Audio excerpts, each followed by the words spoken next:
حدیث کی عظمت پر کہ حدیث کی اہمیت کیا ہے، میں ایک بات بولتا ہوں آپ سے کہ یہ ایک پیلی چیز ہے. اگر کسی کو معلوم نہیں کہ یہ سونا ہے تو اس کی قدر کیا جانے گا، لیکن اگر اسے معلوم ہو کہ یہ سونا ہے، علم ہو جائے اس کو، تو اس کو پیتل نہیں سمجھے گا، سونا سمجھ کر کے خریدے گا، اس لیے کہ اسے معلوم ہو گیا کہ یہ سونا ہے.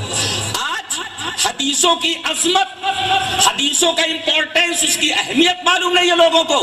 اسی وجہ سے وہ حدیث موجود ہونے کے باوجود کسی دوسرے آدمی کی بات کو لے لیتے. کاش انہیں حدیث کی عظمت کا علم ہوتا. آئیے میں بتاتا ہوں کہ حدیث کی عظمت کیا تھی صحابہ کرام کے زمانے میں اور تابعین کے زمانے میں. حدیث اس طرح وان کثیر ابن قیس قال كنت جالسا مع ابي الدرداء رضي الله تعالى عنه في مسجد دمشق فجاءه رجل فقال يا ابا الدرداء اني جئتك من مدينه الرسول صلى الله عليه وسلم لحديث بلغني انك تحدثه عن رسول الله صلى الله عليه وسلم ما جئت لحاجه قال فاني سمعت رسول الله صلى الله عليه وسلم يقول من سلك طريقا يطلب فيه علما سلك الله به طريقا من طرق الجنه وان الملائكه لتضع اجنحتها رزقا لطالب العلم وان العالم لا يستغفر له من في السماوات والارض والحيتان في جوف الماء وان فضل العالم على العابد كفضل القمر ليله البدر على سائر الكواكب وان العلماء ورثه الانبياء وان الانبياء لم يورثوا دينارا ولا درهما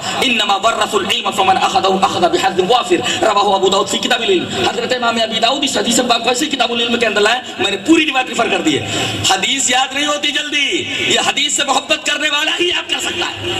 لوگ گالیاں تو بک سکتے ہیں، لوگ ایران کی اور توران کی بات تو کر سکتے ہیں، لیکن حدیث پڑھنا یہ سب کے بس کا معاملہ نہیں ہے. یہ تو وہی پڑھ سکتا ہے جسے حدیث سے محبت ہو اور حدیث کی عظمت کا علم ہو. اب دیکھیں اس حدیث کے اندر کیا بات کہی گئی جو میں نے پڑھی اور امام ابی داؤد اس حدیث کو کتاب العلم کے اندر لائے. حضرت کثیر ابن قیس کہتے ہیں کہ میں جامع مسجد دمشق، یہ دمشق کہاں معلوم ہے؟ یہ شام میں، اور آج بھی حکومت شام کا دارالسلطنت ہے، راجدھانی وہاں کی شام کی. یہ آدمی مسجد دمشق میں پہنچتا ہے. حضرت کثیر ابن قیس کہتے ہیں کہ میں مشہور صحابی حضرت ابو درداء کے پاس بیٹھا ہوا تھا. اچھا یہ آتا ہے، السلام علیکم. وعلیکم السلام. میرے کہاں سے آئے آپ؟ کہا کہ حضرت میں مدینہ سے آیا ہوں. انی جیتک من مدینۃ الرسول صلی اللہ علیہ وسلم، میں آپ کے پاس مدینہ رسول سے چل کر کے آیا ہوں. ارے بولے مدینہ کہاں ہے، دمشق کہاں ہے؟ دوسری حکومت ہے یہ. شام الگ ہے، مدینہ الگ ہے، سینکڑوں میل کا فاصلہ ہے.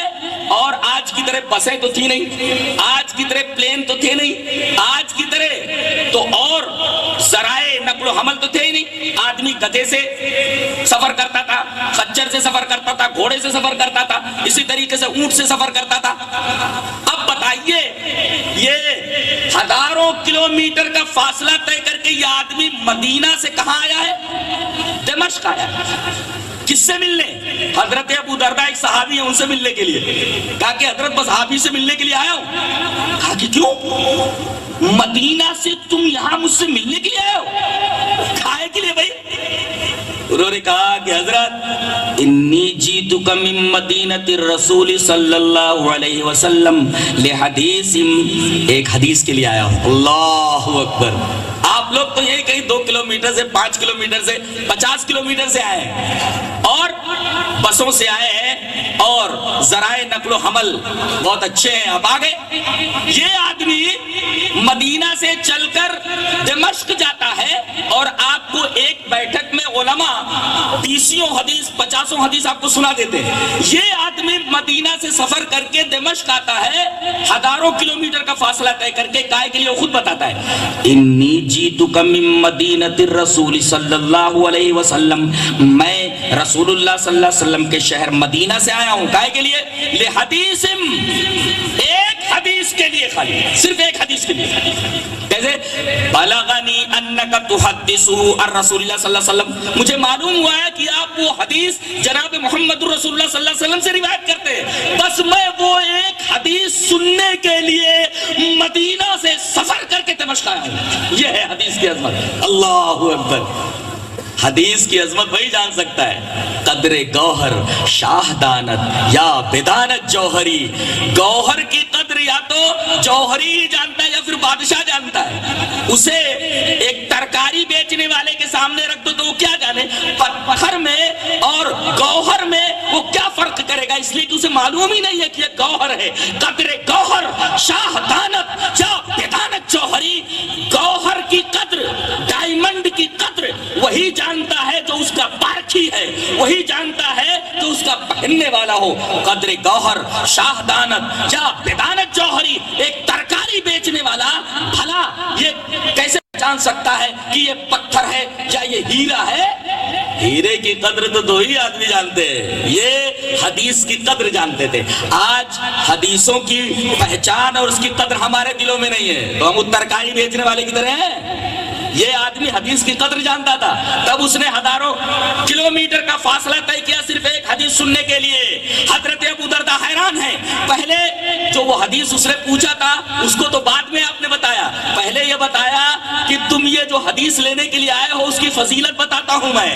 آپ نے فرمایا فإنی سمعت رسول اللہ صلی اللہ علیہ وسلم یقول, بے شک میں نے جناب محمد رسول اللہ صلی اللہ علیہ وسلم کو یہ فرماتے سنا ہے کہ من سلک طریقا یطلب فیہ علما, جو آدمی کوئی راستہ چلے اور مقصد ہو قرآن کا علم حاصل کرنے کا, مقصد ہو حدیث کا علم حاصل کرنے کا, تو وہ راستے پر نہیں چل رہا ہے بلکہ جنت کے راستے پر چل رہا ہے. اللہ, جو آدمی حدیث کے لیے راستہ طے کرے تو وہ راستہ حدیث کی تلاش کا ڈائریکٹ جنت کی طرف جاتا ہے. آپ خوش ہو جائیے, حدیث کی عظمت آپ کو معلوم ہو گئی کہ حدیث حاصل کرنے کے لیے آپ جس راستے پر چل کر آئے ہیں در حقیقت حدیث حاصل کرنے کا وہ راستہ جنت کا راستہ ہے. یہ بات جناب محمد رسول اللہ صلی اللہ علیہ وسلم نے ہمیں بتائی. یہ ہے حدیث کی عظمت پر دوسری دلیل کہ ایک آدمی ہزاروں کلومیٹر کا فاصلہ طے کر کے صرف حدیث سننے کے لیے آتا ہے صحابی سے. اور حضرت ابو درداء ایک حدیث سناتے ہیں کہ جناب محمد رسول اللہ صلی اللہ علیہ وسلم کو میں نے یہ بیان فرماتے سنا کہ جو آدمی قرآن اور حدیث کا علم حاصل کرنے کے لیے کسی راستے پر چلتا ہے تو در حقیقت وہ راستہ جس پر وہ چلتا ہے وہ جنت کا راستہ ہے. حدیث کی عظمت پر یہ دوسری دلیل. تیسرے وَإِنَّ الْمَلَائِكَةَ لَتَضَعُ أَجْنِحَتَهَا لِرِجَالِ طَالِبِ الْعِلْمِ. قرآن اور حدیث کا علم حاصل کرنے کے لیے اگر کوئی آدمی چلتا ہے تو ایک نوری مخلوق فرشتے اس کے پیروں کے نیچے پر بچھاتے ہیں. یہ حدیث کی عظمت پر تیسری دلیل. اور وَإِنَّ الْعَالِمَ لَا يَسْتَغْفِرُ لَهُ مَنْ فِي السَّمَاوَاتِ وَالْأَرْضِ. قرآن اور حدیث کا جاننے والا عالم, اس کے لیے کائنات میں آسمانوں میں جو مخلوق ہے نوری مخلوق وہ مغفرت کی دعا کرتی ہے. زمین پر جو مخلوقات ہے وہ دعا کرتی ہے کس کی؟ مغفرت کی. کہ اے اللہ قرآن اور حدیث کے جاننے والے سے اگر کوئی غلطی ہو جائے تو اس کی غلطی معاف کر دینا. تو یہ ہوا آسمانوں کا معاملہ, یہ ہوا زمین کا معاملہ, پانی کا معاملہ. والحیتان فی جوف الماء, حوت کی جمع حیتان, حیتان مانے مچھلیاں. مچھلیاں دعا کرتی ہیں پانی میں کہ اے اللہ قرآن اور حدیث کے جاننے والے سے اگر کوئی غلطی ہو جائے تو اس کو معاف کر دینا. یہ حدیث کی عظمت پر چوتھی دلیل. اور وَإِنَّ فَضْلَ الْعَالِمِ عَلَى الْعَابِدِ كَفَضْلِ الْقَمَرِ لَيْلَةَ الْبَدْرِ عَلَى سَائِرِ الْكَوَاكِبِ. جناب محمد رسول اللہ صلی اللہ علیہ وسلم فرمایا ایک آدمی تہجد کی نماز پڑھتا ہے, ایک آدمی پانچوں وقت کی نمازوں کا پابند ہے, ایک آدمی پورے رمضان کے روزے رکھتا ہے, ساتھ میں ہر مہینے ایام بیس کے روزے رکھتا ہے, جمعرات کے روزے رکھتا ہے, پیر کے روزے رکھتا ہے, بہت بڑا عابد ہے, برابر نمازیں پڑھتا ہے, بہت بڑا پرہیزگار ہے. وہ ایک طرف, عالم ایک طرف, دونوں میں فرق کیا فرمایا؟ وَإِنَّ فَضْلَ الْعَالِمِ عَلَى الْعَابِدِ كَفَضْلِ الْقَمَرِ لَيْلَةَ الْبَدْرِ عَلَى سَائِرِ الْكَوَاكِبِ. جیسا کہ 14ویں رات کا چاند نکلا ہوا ہو تو دیگر جو ستارے ہیں وہ اس کے سامنے بالکل ہیچ نظر آتے ہیں. ایسے ہی ایک عالم کی فضیلت ایک عابد کے اوپر ہے. ایک طرف پرہیزگار ہے, دوسری طرف عالم ہے. عالم کو کہا گیا کہ یہ 14ویں رات کے چاند کی طرح ہے اور عابد کو کہا گیا ٹمٹماتے ستارے کی طرح ہے. اس کا مطلب یہ ہوا کہ عالم کے مقابلے میں عابد کی حیثیت بہت کم ہے. یہ علم کی فضیلت پر پانچویں دلیل ہے. اور آگے آپ نے فرمایا وَإِنَّ الْعُلَمَاءَ وَرَثَةُ الْأَنْبِيَاءِ. قرآن اور حدیث کا علم رکھنے والے عالم لوگ یہ انبیاء کے وارثین ہیں. کیا مطلب؟ ہم لوگ جب مرتے ہیں تو جائیداد چھوڑ کر کے جاتے ہیں, پیسہ چھوڑ کر جاتے ہیں, زمینیں چھوڑ کر جاتے ہیں, مکانات چھوڑ کر کے جاتے ہیں. بعد میں وارثین کو یہ ساری چیزیں مل جاتی ہیں, تقسیم ہو جاتی ہے. لیکن انبیاء وہ مقدس گروہ ہیں کہ یہ جب اس دنیا سے جاتے ہیں تو پھر یہ مال چھوڑ کر نہیں جاتے. مال چھوڑ کر کے نہیں جاتے, کیا چھوڑ کر جاتے ہیں؟ علم چھوڑ کر جاتے ہیں, قرآن کا علم, حدیث کا علم. اللہ گویا انبیاء کرام کا ورثہ قرآن اور حدیث کا علم ہے. یہ علم قرآن اور علم حدیث پر چھٹی دلیل. اور فرمایا گیا وَإِنَّ الْأَنْبِيَاءَ لَمْ يُوَرِّثُوا دِينَارًا وَلَا دِرْهَمًا. انبیاء پیسہ جائیداد یہ وراثت میں چھوڑ کر نہیں جاتے. انما ورثوا العلم, علم کو چھوڑ کر جاتے. کون سا علم؟ قرآن کا علم اور حدیث کا علم. ارے جو نبی چھوڑ کر ورثہ جائے, جو نبی کی وراثت ہو اس کو جو لے, فمن اخذہ اخذ بحظ وافر, جس کو جتنا یہ علم مل گیا اتنا بڑا خوش نصیب, اتنا بڑا لکی. یہ حدیث اور قرآن کی عظمت پر ساتویں دلیل ہے. ایک حدیث کے اندر اللہ کے رسول صلی اللہ علیہ وسلم نے قرآن اور حدیث کے علم کے اس کی اہمیت اور اس کی فضیلت کو کس طرح واضح طور پر بیان فرمایا. یہ ہے علم قرآن اور علم حدیث کی فضیلت.